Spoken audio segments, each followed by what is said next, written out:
Wow! Grabe, ang galing. Tapos napaka-elegante rin niya and umuuzing yung confidence level niya.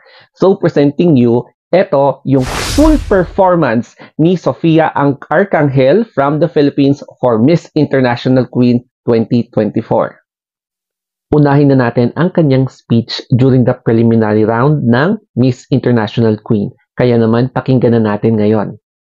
I am a woman who had the fear of being authentic. That hindered me from achieving my dreams. But I am now standing in front of you because I was able to turn that fear into understanding.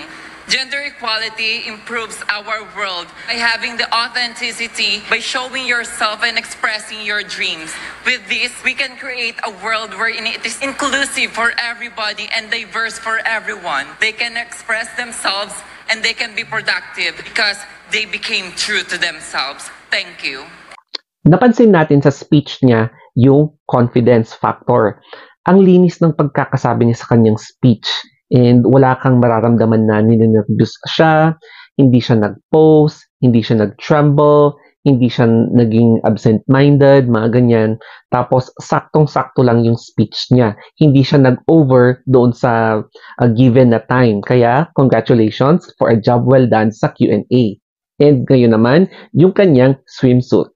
Pang beauty queen talaga, very regal, napaka-elegante, tapos ang smooth ng kanyang pasarela during the swimsuit round ng preliminary competition ng Miss International Queen 2024.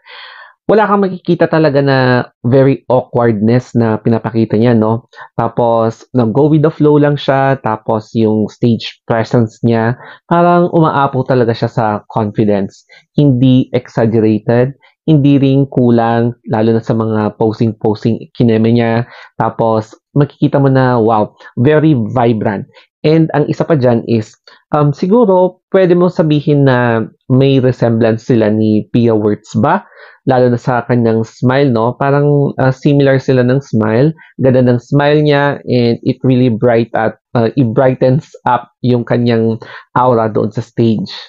Malaray na naman ang kanyang eksena dito sa gown competition. Kaya ipe-play ko pero walang sound para hindi tayo mag-copyright. So ito na. Tatak KF or Kagandahang Flores talaga yung pinakita niyang pasarela wearing her fabulous gown na malaray na ang dating niya, Miss Elegancia and napaka-regal. Tapos mas lalo pa siyang gumanda dyan sa gown na yan and yung ayos niya very astounding. Nakaka-captivate talaga lalong-lalo na kapag pinapanood mo siya. Parang there is an invisible na aura na nakikita mo habang ini-slay niya yung runway, yung stage, yung overall setup ng preliminaries ng Miss International Queen. So, yung signature pose ng mga candidates na patalikod, na paganon, ganyan. So, yun yung trademark na nakita natin na tatak KF na ipinamalas ni Sofia ang Arcangel sa preliminaries ng pageant na yan. So, siguro, baka meron pa silang i-improve, idadagdag, babawasan sa finals night ng Miss International Queen. Kaya, abangan na lang natin yung susunod na gagawin niya as advised ng kanyang mga trainers, handlers, ayan yung humahawak din kay Sofia. So, ngayon naman, tingnan natin yung award na nakuha niya. No wonder, si Sofia Arcangel ang recipient or siya ang inawardan as the Miss Glamorous Face of this particular preliminary competition ng Miss International Queen 2024. Kasi nga, di ba, kung makikita mo talaga, ibang-iba yung dating niya, nag-transform talaga siya. If you're going to compare yung aura niya nung kakapanalo niya ng Miss International Queen Philippines. So, yes, sana magpatuloy pa yung momentum na to para naman malaki yung chance natin na magka-apat na corona for this international beauty pageant. Even though Philippines ang fina-flash ko, ang masasabi ko na na-observe ko na possible candidates na challenge sa Philippines ay ang una, Vietnam. So makikita natin na walang bakas talaga kay Vietnam, no? Sobrang babaihan ang eksena niya. Tapos isa rin siya sa mga favorites na candidates to win o kaya to reach top 3.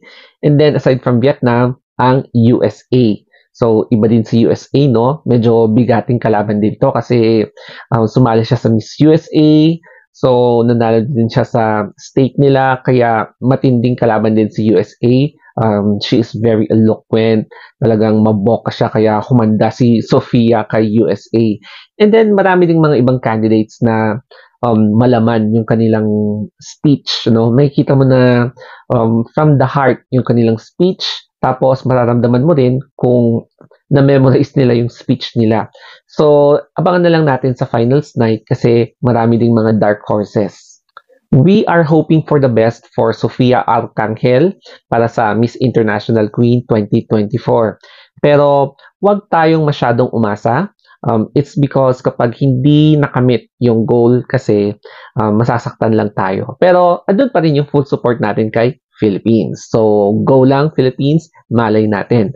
Pang fourth crown ito. Pero, syempre, wag mo nang mag-over-expect, okay? So, maganda ang pageant na to kasi talaga yung layunin niya is to improve yung awareness for yung mga diversity, yung rights ng LGBT, trans rights, gay rights, lesbian rights, mga ganyan, para naman magkaroon ng enlightenment yung mga ibang kapatid natin na hindi masyadong knowledgeable about yung mga rights na ipinaglalaban ng LGBT. Okay? So, once again, thank you for watching. Follow me sa ating Instagram account, The Story of Anthony.